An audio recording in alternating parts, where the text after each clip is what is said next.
aliens awestruck by their first encounter with a human warship. The stars hung like distant jewels against the endless black canvas of space. For senior observer Tae-Wan, this view never grew old, even after 80 cycles of exploration service. He stood on the command deck of the Eternal Vision, the flagship of the Norran exploratory fleet. His four-fingered hands clasped behind his back as he studied the holographic display. Senior observer, we've detected an unusual energy signature in Sector 7, reported Officer Suk, her voice calm but tinged with curiosity. It doesn't match any known pattern in our database. Tae-Wan nodded, his large eyes blinking slowly as he processed this information. The Norran prided themselves on being the oldest spacefaring civilization in this part of the galaxy. For over 4,000 years they had mapped stars, catalogued species, and observed the slow march of evolution across countless worlds. They had seen many primitive species take their first steps toward the stars. It was their sacred duty to watch, record, and occasionally guide, but never interfere. "Show me," he requested. The holographic display shifted, zooming in on a small, unremarkable yellow star. The third planet showed signs of civilization, city lights, atmospheric modifications, and the telltale radiation signatures of a species that had discovered nuclear energy. Nothing unusual there. The Norran had been monitoring this world, Earth, for several decades. The inhabitants, humans, were an interesting case study, remarkably adaptive and creative, but also fractious and prone to conflict. But the energy signature wasn't coming from the planet. It originated from something in the space between their star and the next. "Can we get visual confirmation?" Tae-Wan asked, leaning forward. "Attempting now," said Suk, her slender fingers dancing over the control panel. "Long-range scanners are having difficulty locking on. Whatever it is, it's moving fast." Too fast, Tae-Wan realized as the numbers scrolled across his display. According to their calculations, the object was traveling at a speed the Norran had only recently achieved with their most advanced propulsion systems. Yet their records indicated the humans had achieved spaceflight barely a century ago. "Could it be another species?" asked Junho, the fleet's chief scientist, joining them at the display. Tae-Wan considered this. "Unlikely. Our sensors would have detected other visitors in this system. No, I believe this is human-made." "Impossible," Junho stated flatly. "Their technological progression couldn't have advanced this rapidly. Our models predicted they wouldn't achieve this level of space travel for at least another 3 centuries. The display flickered, and suddenly, they had visual. The command deck fell silent. Against the blackness of space floated what could only be described as a warship. Its design was unlike anything in the Norran database, sleek yet imposing, with a central body nearly a kilometer long and extended weapon platforms that gave it a distinctive silhouette.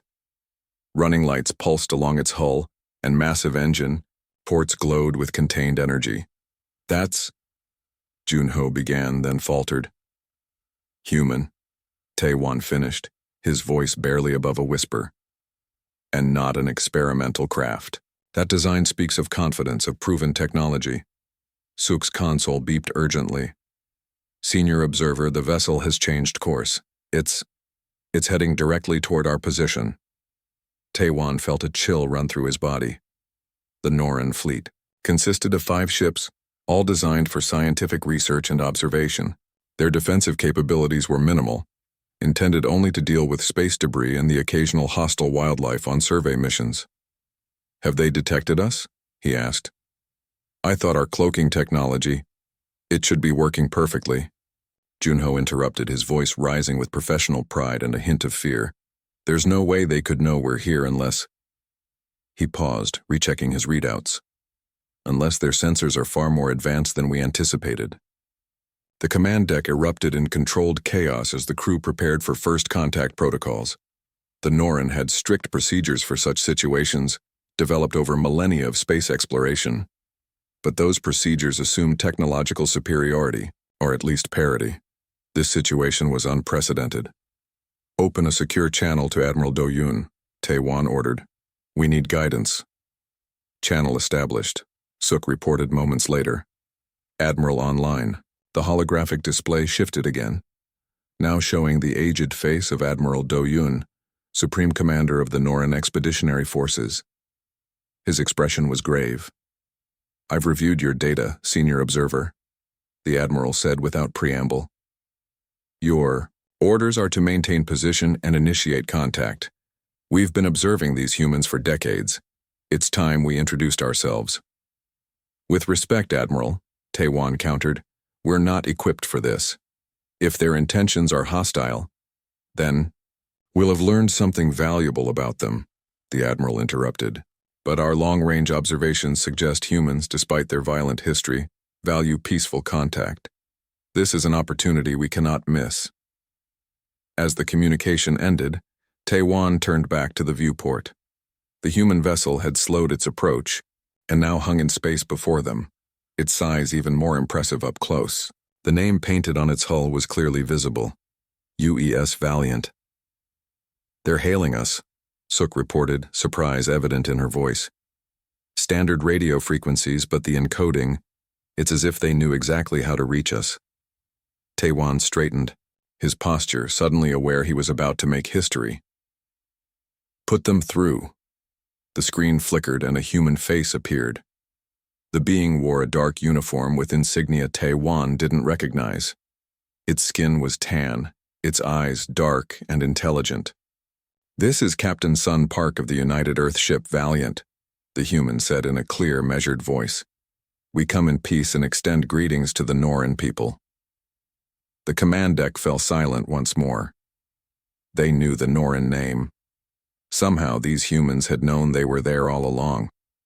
This, Taewon thought with a mixture of awe and trepidation, changes everything. The Norran delegation had spent 6 hours in careful communication with the human vessel. Captain Sun Park had been polite, professional, and surprisingly knowledgeable about Norran customs, though she refused to explain how humans had acquired such information. Senior Observer Taewon found himself both impressed and unsettled by the encounter. "They're hiding something," Junho insisted as they reviewed the communications in the Eternal Visions conference room. "They claim to be on a routine patrol, but a ship of that size and capability isn't sent to an empty sector without reason." Taewon nodded slowly. "Perhaps. But they've made no aggressive moves. Their captain seems genuine in her desire for peaceful exchange." "Too convenient," muttered Junho. "They just happened to be here when we arrived." Before Taewon could respond, the ship's alert system blared. Officer Suk's voice came through the comm system. "Senior Observer to the command deck immediately, when Ibinai." Taewon arrived. The command deck was in controlled chaos. Tactical displays showed 3 vessels approaching rapidly from the direction of the nearby asteroid belt. "Dal Collective Raiders," Suk reported grimly. "Heavy combat configuration." Taewon felt his heart sink. The Dal Collective, brutal pirates who preyed on scientific expeditions and trade routes throughout this sector. The Norran had lost ships to them before. "Time to intercept?" he asked. 8 minutes, replied Suk. "They're jamming our long-range communications. We can't call for help."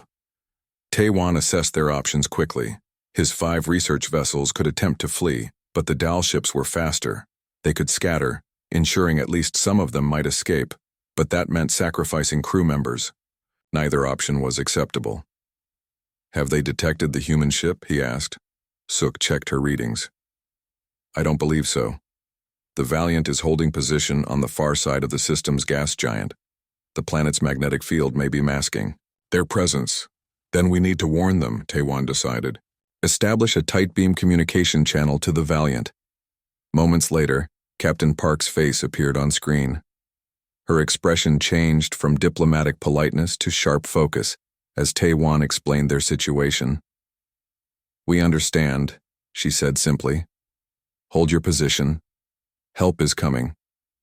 "Captain," Taewon began, "I appreciate your concern, but you should withdraw. The Dal Collective ships are heavily armed combat vessels. Your ship, impressive as it is, would be outnumbered." A hint of a smile touched Captain Park's lips. "Thank you for your concern, Senior Observer. Please focus on protecting your crew." The communication ended abruptly. Taewon turned to Suk. "Can you track the human vessel?" "Yes," she responded after a moment. They're moving at incredible speed. They'll intercept the raiders before they reach us. The command deck fell silent as everyone watched the tactical display. The single dot representing the Valiant was on a direct course to meet the 3 Dal ships. It was brave but foolish. The Dal were known for their ruthlessness, and their ships were designed solely for combat. They're going to get themselves killed, Junho said quietly. 5 tense minutes passed. The Norn crew watched as the 4 dots on their display converged. Can we get visual? Taewon asked. The main screen flickered to life, showing a distant view of space. At first there was nothing but stars. Then, brief flashes of light, weapons fire. Magnify, ordered Taewon. The image zoomed in, and the Norn crew collectively gasped. The human warship was engaged with all 3 Dal vessels, but not in the desperate defense they had expected. The Valiant moved, with impossible precision, its hull seemingly unaffected by direct hits from Dal weapons. Their shield technology, whispered Junho in awe. It's absorbing energy weapons at 100% efficiency. As they watched, the Valiant unleashed a barrage of its own weapons. Precisely targeted beams sliced through the first Dal ships, engines leaving it dead in space. The second raider attempted a ramming maneuver, only to be met with a swarm of smaller projectiles that overwhelmed its defenses. Those are drone weapons, Suk reported, her voice tight with professional interest, despite the danger. Independently targeted, I count over 50 deployed simultaneously. The third Dal ship turned to flee, but the Valiant was faster. A single pulse of energy from the human vessel's forward array struck the raider amidships. Rather than exploding, the Dal ship simply went dark, all systems apparently disabled at once. Total engagement time, 3 minutes 27 seconds, Junho noted, checking the battle log. 3 heavily armed hostile vessels neutralized without a single casualty. Taewon couldn't find words. The Norn had always considered themselves technologically superior to most species they encountered. Their civilization had thousands of years to develop their science and technology. Yet this young species had just demonstrated combat capabilities that outclassed anything in the Norn arsenal. The communication system chimed. Captain Park appeared on screen again, looking completely unruffled. The threat has been neutralized, she reported as casually as if discussing the weather. We've disabled their vessels but preserved life support. I've dispatched security teams to take the crews into custody. Thank you, Captain, Taewon managed to say. You saved our fleet, Park nodded. We protect those in need, it's what we do. She paused, then added, Senior Observer, I believe this incident demonstrates that our 2 species have much to discuss. Would you and your senior staff care to join me aboard the Valiant? I think it's time we got to know each other properly. As the invitation hung in the air, Taewon looked around at his crew. Their expressions mirrored his own thoughts: awe, concern, and intense curiosity. The humans had just demonstrated power beyond what the Norn had thought possible for such a young species. Yet they had used that power with precision and restraint, disabling rather than destroying their enemies when they clearly could have annihilated them. We would be honored, Captain, Taewon replied, making a decision that he knew would change his civilization forever. We have much to learn from each other. As he ended the communication, Taewon gazed out at the distant shape of the Valiant. In all his years of observing developing civilizations, he had never imagined he would encounter one that would make the ancient Norn feel like the students rather than the teachers. Prepare a shuttle, he ordered quietly, and update our mission. Logs. The humans are not what we expected. There's something more. The Norn shuttle approached the UES Valiant with careful precision. Through the viewport, Taewon studied the human warship with newfound respect. What had seemed merely impressive at a distance was truly awe-inspiring up close. The hull gleamed under the distant starlight, revealing intricate details that spoke of both function and aesthetic consideration. Various sections showed subtle color variations, not the random patchwork of repairs one might expect from a combat vessel, but deliberate design choices.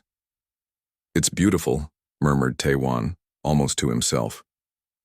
Beside him, Junho snorted softly. Beauty is secondary to function in shipbuilding. Not to humans, apparently, replied Taewon. Look there. Those curved sections near the weapons arrays. They're not necessary for structural integrity, but they reduce drag during atmospheric flight while also housing sensor equipment. Elegant, dual-purpose design. Their shuttle was guided into a spacious docking bay that could have easily accommodated 20 vessels of their size. As the airlock sealed and atmosphere equalized, Taewon felt a flutter of nervous anticipation. His team of 5, himself, Junho Suk, medical officer Han, and cultural specialist Yu, represented the first official Norin delegation to meet humans face-to-face. The inner doors slid open to reveal Captain Sun Park waiting with a small reception committee. In person, she was taller than Taewon had expected, with a straight-backed posture that conveyed quiet authority. She wore the same dark uniform as during their communications, though now he could see the subtle details. The silver insignia on her collar, the red piping along the shoulders. Senior Observer Taewon, she said, offering a slight bow, a Norin greeting gesture that surprised him. Welcome aboard the Valiant. Taewon returned the bow, deeper to show respect. Captain Park, we are grateful for both your invitation and your timely intervention with the Dal Raiders. Of course, she replied with a small smile. Allow me to introduce my team. This is First Officer Lee, Chief Engineer Hanbin, Science. Officer Hana Park and Security Chief Yuna. Taewon noted with interest that 3 of the 5 humans were female. Among the Norin, leadership positions were typically held by males, with females taking more specialized technical roles. He filed this cultural difference away for later consideration. If you'll follow me, Captain Park continued, we've prepared a tour of the vessel followed by a meal where we can discuss matters more comfortably. As they moved through the corridors of the Valiant, Taewon was struck by what seemed like contradictions. The ship was undeniably a military vessel. Weapon stations were visible at key junctions. Security personnel stood at alert positions, and reinforced bulkheads could clearly seal off sections in case of breach. Yet there was also an unexpected comfort to the design. The lighting was adjusted to a spectrum pleasant to Norin eyes, another indication that the humans had studied their physiology. Walls displayed artwork in recessed panels, some abstract, others depicting landscapes from what Taewon assumed was Earth. Most surprising were the numerous small garden areas, where plants grew in carefully maintained conditions. You have living vegetation aboard a warship? Asked Junho, unable to hide his surprise. Chief Engineer Hanbin nodded. They serve multiple purposes: supplemental oxygen generation, limited fresh food production, psychological benefits for the crew during long deployments, and they're part of our water filtration system. Efficient, commented Junho, clearly impressed despite himself. We find that functionality and comfort aren't mutually exclusive, said Science Officer Hana, her voice warm. A crew that feels at home fights better and thinks more clearly. The next stop on their tour was even more surprising, a large central area that seemed to be a combination of dining hall, recreation space, and social center. Off-duty crew members engaged in various activities, some eating, others playing, games Taewon didn't recognize, and a few simply conversing in small groups.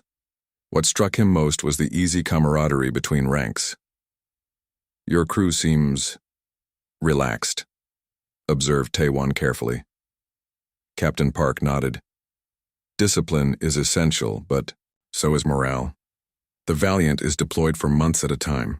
These people aren't just colleagues, they're a community. As they continued their tour, passing through engineering sections, science labs, and command centers, Taewon noticed something else unexpected. Non-humans working alongside the human crew. A tall, furred being with 4 arms operated a complex navigational system. In the medical bay, a small reptilian creature with delicate hands assisted the human doctor. Most surprising was the bridge, where an entity composed of what appeared to be crystalline structures occupied a specialized interface station. You have other species serving on your vessel? Asked cultural specialist Yu, the first time she had spoken since coming aboard. Of course, replied Captain Park, as if this were entirely normal. The Valiant is an Earth ship, but the United Earth Fleet welcomes qualified personnel from any allied world. How many species? Asked Yu. Currently aboard? 7, including humans, answered First Officer Lee. The United Earth has formal alliances with 23 non-human civilizations and trade agreements with 47 others. Taewon exchanged glances with Junho. The Norin had encountered 12 spacefaring species in their entire history and maintained limited diplomatic relations with only 5. The implications were staggering. Either human space was far more densely populated with intelligent life, or humans were far more active in seeking out new civilizations than the traditionally cautious Norin. Their tour concluded in a conference room where a meal had been prepared. The table was set with food appropriate for Norin physiology, yet another indication of thorough research. As they settled in, Captain Park raised a cup in what appeared to be a ritual gesture. To new friendships and peaceful cooperation between our peoples. Taewon mimicked the gesture, noting how his colleagues followed suit. To understanding and mutual respect. During the meal, the conversation flowed more easily than Taewon had expected. Captain Park explained that humanity had indeed been aware of the Norin for some time. Their observation vessels had been detected years ago, but humans had chosen not to initiate contact until the Norin were ready. We've learned that forcing contact often creates more problems than it solves, explained Security Chief Yuna. Some species need time to adjust to the idea that they're not alone in the universe. Yet you built warships, noted Junho pointedly. The humans exchanged glances that Taewon couldn't quite interpret. We built ships capable of defending ourselves and others, corrected Captain Park gently. Unfortunately, the galaxy contains threats like the Dal Collective and worse. Our history taught us hard lessons about being unprepared. What lessons? Asked Taewon, genuinely curious. Captain Park's expression turned solemn. Before we achieved unified planetary government, humans fought countless wars among ourselves. Our technology advanced faster than our wisdom. We nearly destroyed our civilization more than once. She paused, then continued more softly. We carry those scars in our collective memory. We built the Valiant and ships like her not because we love war, but because we've learned its cost.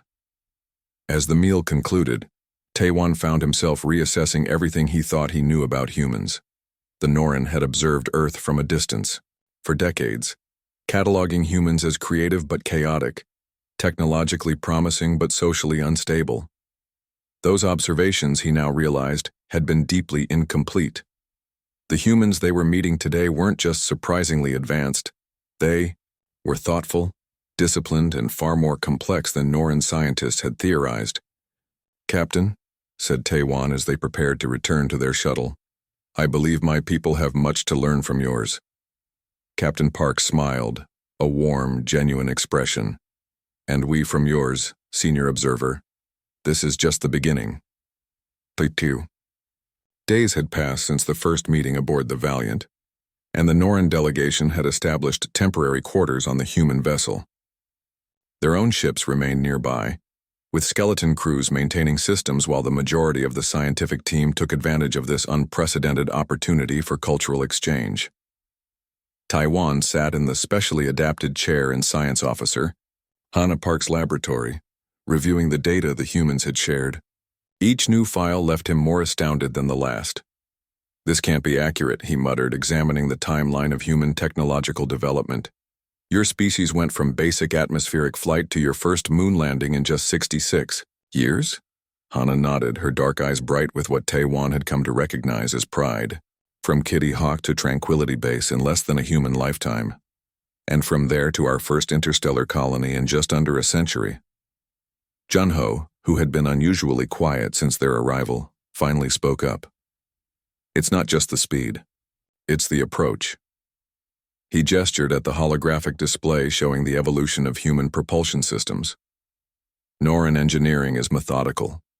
We perfect each technology before developing the next. Humans. He paused, searching for the right words. Humans seem to pursue multiple technological paths simultaneously, even competing approaches. Exactly, Hana replied. Competition drives innovation. Different research teams, different companies, different nations all working on the same problems from different angles. Tae-wan considered this. The Noran approach to science was indeed more structured. Research priorities were centrally determined by the Scientific Council. Resources were allocated efficiently, preventing duplication of effort. It had always seemed the most logical approach, yet the results spoke for themselves. The Noran had achieved spaceflight approximately 6,000 years ago. In the millennia since, they had steadily expanded their capabilities and explored nearby star systems. Their progress had been consistent but measured. Humans had gone from primitive radio signals to faster-than-light travel in less than 3 centuries. And the Valiant? Asked Tae-wan carefully. Where does it sit in your fleet hierarchy? Hana exchanged a glance with Security Chief Yuna, who had been quietly observing from the corner of the laboratory. After a moment, Yuna gave a slight nod. The Valiant is a Defender-class patrol vessel, Hana explained. Medium range, medium tonnage. We currently have 23 ships of this class in active service. Medium, Junho repeated incredulously. This ship neutralized 3 Dal collective raiders in minutes. The Dal ships were older models, Yuna said with a shrug. Their technology is scavenged rather than developed. Effective against merchant vessels and scientific expeditions, but not against a properly equipped military ship. Tae-wan's mind raced. If the Valiant was merely a mid-tier patrol ship, what did the frontline vessels of the human fleet look like? As if reading his thoughts, Hana activated another display. This is the UES Horizon, the flagship of our Sentinel class, 4 times the size of the Valiant, with proportionally increased capabilities. The hologram showed a massive vessel that made the Valiant look like a shuttlecraft by comparison. Its design was similar but more angular, with visible weapon emplacements that dwarfed anything on their current host ship. How many? Asked Junho weakly. 7 currently, with 3 more under construction, replied Yuna. But we're not showing you this to intimidate you. We're sharing this information because we believe in transparency between potential allies. Tae-wan picked up on the word immediately. Allies? Captain Park entered the laboratory, having apparently overheard the conversation. Yes, Senior Observer. Allies. That's what we hope to discuss with your government. Tae-wan studied the human, Captain's face. Over the past days he had begun to recognize human expressions better, but Captain Park remained difficult to read. Her professional demeanor rarely slipped. Captain, Tae-wan said carefully, while my delegation appreciates your openness, I must ask, why share this with us now? The Noran have observed Earth for decades without making contact. You clearly knew of our presence all along. Why wait? Until now for this revelation? Park took a seat across from him. 2 reasons. First, we have a policy of non-interference with species that haven't demonstrated certain technological capabilities. Until recently, we weren't certain the Noran had achieved faster-than-light communication. Without that, meaningful alliance is difficult. And the second reason? Prompted Tae-wan. The galaxy is changing, Park replied, her voice growing more serious. The Dal Collective is just a symptom of larger problems. There are threats emerging that no single species can face alone. Junho leaned forward. What threats? Instead of answering directly, Park turned to Hana. Show them the Proxima incident. Data. Hana hesitated briefly, then nodded. The holographic display shifted again, now showing a star system Tae-wan didn't recognize. The data indicated a human colony world with a population of approximately 8 million. Then, without warning, the display showed the planet's surface temperature spiking dramatically, atmospheric composition changing in seconds. What am I seeing? Asked Tae-wan, though a growing sense of dread told him he already knew. The extinction of Proxima Colony, Park said quietly. 3 years ago, 8 million lives lost in 17 minutes when something emerged from subspace and terraformed the planet to an environment toxic to human life. The laboratory fell silent. Even Jun-ho seemed temporarily robbed of words. "We've tracked similar incidents in 7 other systems," continued Park after a moment. "Not all human colonies. Whatever this is, it doesn't discriminate by species." Tae-won felt a cold weight settle in his chest. The Norren had always approached space exploration with caution, maintaining a small zone of influence and focusing on scientific understanding rather than expansion. They had encountered dangers, certainly, cosmic events, hostile indigenous life forms, even the occasional conflict with species like the Dal. But nothing on this scale. "You believe an attack like this could target Norren worlds?" he asked. "We don't know," admitted Park, "but we believe that together, humans, Norren, and the other spacefaring species of this sector, we stand a better chance of understanding and countering this threat than any of us do alone." Tae-won glanced at Jun-ho and saw his own shock mirrored there. For millennia, the Norren had considered themselves among the most advanced beings in the galaxy. They had approached other species as subjects of study or, occasionally, as students to be guided. The idea of needing allies, of facing threats beyond their comprehension, was profoundly unsettling. "The Valiant is scheduled to return to Earth next week," Park continued. "We would like to invite a formal Norren delegation to accompany us to meet with United Earth leadership and discuss a potential alliance." "This is far beyond my authority," Tae-won said. "I would need to consult with the High Council." "Of course," Park nodded. "We'll provide secure communication channels for you to contact your leadership." As the meeting concluded and the Norren delegation prepared to return to their quarters, Tae-won found himself lingering behind. When the others had left, he turned to Captain Park. "There's something more, isn't there?" he asked quietly. "Something you haven't told us." Park's professional facade slipped just slightly, revealing a flash of what might have been concern. "Senior observer, in my culture, there's an old saying, the universe is not only stranger than we imagine, it's stranger than we can imagine." She paused. "We've lifted the veil for you today, but there are deeper mysteries we're only beginning to understand ourselves. Some answers can only come when we search together." Tae-won nodded slowly. As a lifelong scientist, he understood one truth above all others. The greatest discoveries often began with the most unsettling questions. The journey to Earth took 7 days at standard cruising speed. For Tae-won, each passing hour brought fresh wonders as the Valiant carried them toward the human homeworld. The Norren delegation had grown to 15 members, with the High Council sending additional diplomats, scientists, and security personnel once they understood the magnitude of what was happening.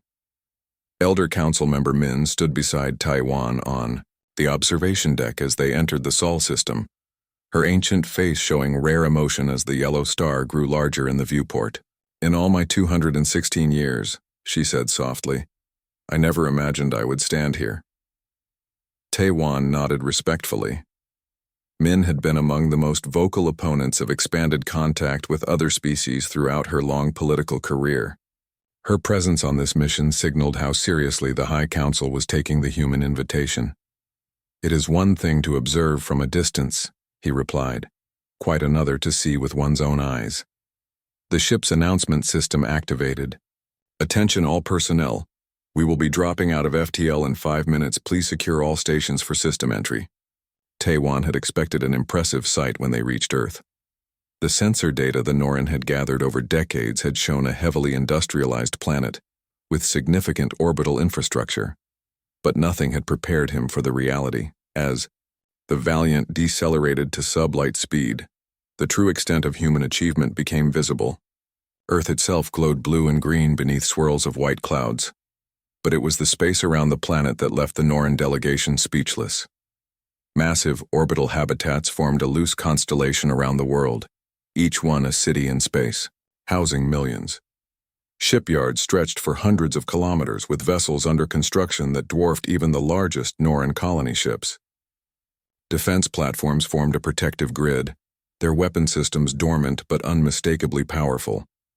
Most impressive was the Great Ring that encircled the planet at the equator, a continuous structure connecting dozens of space elevators that reached down to Earth's surface. "The Gateway Ring," explained Captain Park, who had joined them on the observation deck, Completed 40 years ago, it handles 90% of Earth's orbital traffic. Your species achieved all this in just 3 centuries of spaceflight? Asked Min, her voice hushed with what might have been awe or fear, perhaps both. We had motivation, Park replied simply. Earth was dying when we reached space. Overpopulation, climate collapse, resource depletion. We had to expand or perish. Taiwan understood then a fundamental difference between their peoples. The Norran homeworld had been stable, its resources abundant, its climate moderate. They had expanded into space out of scientific curiosity. Humans had done so out of necessity, and necessity, it seemed, drove innovation far faster than curiosity alone. As the Valiant approached Earth, smaller vessels moved to escort them, sleek, craft that performed intricate maneuvers in perfect formation around the larger ship. Honor Guard, Park explained. We don't often bring new species to Earth. This is a historic moment. The next hours passed in a blur of protocol and ceremony. The Norran delegation was transferred to a diplomatic shuttle, which descended through Earth's atmosphere to land at a facility called the International Diplomatic Center. They were greeted by an honor guard of humans in formal uniforms and led through corridors lined with flags of what Park explained were Earth's former nations, now unified under a single government. The reception hall was vast, its ceiling a dome of transparent material that revealed the blue sky of Earth above. Representatives from the United Earth government awaited them, along with, to Taiwan's surprise, diplomats from at least a dozen non-human species. We invited allies who have experience working with us, Park had explained earlier. They can offer perspective on partnership with humanity that might ease your concerns. The formal proceedings began with speeches, translations provided through discrete devices given to each Norran delegate. The human leader, a woman with silver-streaked dark hair introduced as Premier Cho, spoke of friendship, cooperation, and shared challenges. When it was time for the Norran to respond, Elder Min stepped forward. Taiwan tensed slightly. Min was known for her direct approach, sometimes to the point of bluntness. People of Earth, she began, her translator converting her words to the human language. The Norran have observed your world for generations. We watched as you fought your wars, poisoned your planet, and teetered on the edge of self-destruction. She paused, and Taiwan saw human faces tighten with concern. But, Min continued, we also watched as you overcame these challenges. You unified your world without erasing its diversity. You healed your environment while advancing your technology. And when you reached beyond your world, you did so not as conquerors, but as explorers and protectors. The tension in the room eased visibly as Min went on. The Norran are an ancient people. We have traveled the stars for millennia. In our pride, we believed we had little to learn from younger species. Captain Park and the crew of the Valiant have shown us otherwise. After the formal ceremony came a diplomatic reception where the real conversations began. Taiwan found himself speaking with representatives from species he had never encountered before: the crystalline Lith, the aquatic Muon, the hive-mind colonies of the Vex, peaceful cousins to the piratical Dal. Each shared stories of initial contact with humans, of cooperative ventures, technological exchanges, and mutual defense pacts. They are young and sometimes reckless, said the Lith ambassador, her crystalline form refracting light as she moved. But they learn quickly and they keep their promises. Later, as the reception wound down, Taiwan found a moment alone with Captain Park on a balcony overlooking a city whose name he couldn't pronounce. The sun was setting, painting the sky in colors remarkably similar to those of the Norran homeworld. What happens now? He asked. Park leaned on the railing, looking out over the city. That depends on your people. We've extended the invitation to join the alliance. The terms are fair: mutual defense, scientific cooperation, cultural exchange, trade, agreement. And if we decline? Park turned to face him.